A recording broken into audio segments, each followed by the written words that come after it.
കർഷകർക്ക് വിളവെടുപ്പ് കഴിഞ്ഞാൽ അവരുടെ അധ്വാനത്തിന് കൃത്യമായ വില ലഭിക്കണം. ഇത് ഓരോ കർഷകന്റെയും അവകാശമാണ്. എന്നാൽ പലപ്പോഴും സാമ്പത്തിക ഞെരുക്കം മൂലം കർഷകർക്ക് അവരുടെ വിളകൾ കിട്ടുന്ന വിലയ്ക്ക് വിൽക്കേണ്ടി വരുന്നു.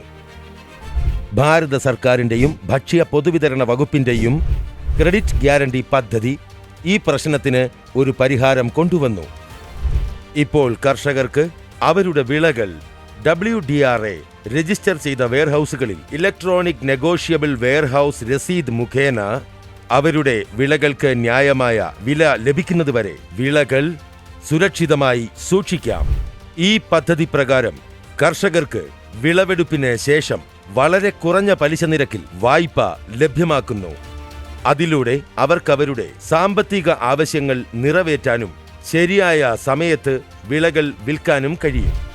ഇപ്പോൾ കർഷകർക്ക് മറ്റ് ആസ്തികളൊന്നും പണയപ്പെടുത്താതെ ഇപ്പോൾ ഇലക്ട്രോണിക് നെഗോഷ്യബിൾ വെയർഹൌസ് രസീദ് മാത്രം ഉപയോഗിച്ച് 75 ലക്ഷം രൂപ വരെ വായ്പ എടുക്കാം.